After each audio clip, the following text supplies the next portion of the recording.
Let's explore Rishihat together. ঋষিহাটে আমাদের ফিরতে একটু বেশ রাতই হয়। দেখতেই পাচ্ছেন আমরা নাইট ভিউ দেখতে দেখতে সুন্দর একটা পাহাড়ের ডার্কনেস যেটা ভীষণ অ্যাট্রাক্ট করে আমাকে।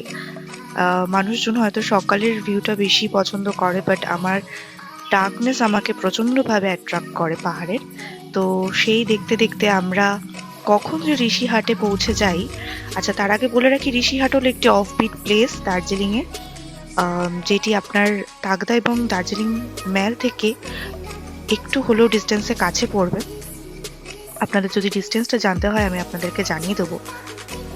সেখানে আমাদের বনফায়ারের প্ল্যান ছিল, যেহেতু 25th ডিসেম্বর একটু তো স্পেশাল করতেই হয়।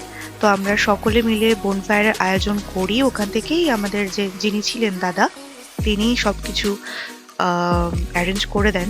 তো তারপর আপনারা দেখতেই পাচ্ছেন আমরা পাহাড়ের সুন্দর দৃশ্য দেখতে দেখতে আমাদের ইভিনিং পার্টিটা ওখানে করি with the celebration of 25th December.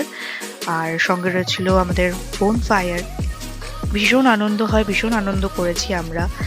একটা দূরের অফবিট প্লেসে এই দিনটা কাটাবো, আমরা জানতাম না যে এতটাই মজা হবে, কিন্তু প্রচন্ডই মজা করেছি ভাবনার বাইরে। সেখানে আমরা কেক কাট সেলিব্রেশন করি।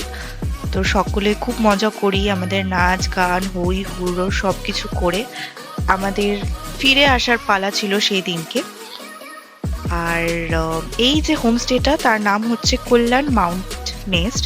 আপনাদের যদি ডেস্টিনেশন সংক্রান্ত কোনো প্রশ্ন থাকে আপনি আমাকে সরাসরি জিজ্ঞাসা করতে পারেন। আর তারপর বলি, ব্লগ কিন্তু আমি করি না বা করতে চাই না। It is just like I want to keep memories. ঋষিহাটে এতটাই সুন্দর আমাদের দিনটা কাটে যে আমি সেটাকে মেমরি হিসেবে ধরে রাখতে চেয়েছিলাম। তারপরে সকালে চা এবং ব্রেকফাস্ট করে আমরা রওনা হয়ে যাই এনজিপির দিকে। আপনারা সকালবেলার ভিউটাও দেখতে পাচ্ছেন কতটা সুন্দর এই জায়গাটা। ক্লিয়ার থাকলে এখানে কাঞ্চনজঙ্ঘা সরাসরি দেখা যায়, কিন্তু আমরা সেখান থেকে দেখতে পাই না। রাস্তায় যেতে যেতে মানে সেখান থেকে ফেরার পথে আমরা একটা সুন্দর ভিউ দেখতে পাই।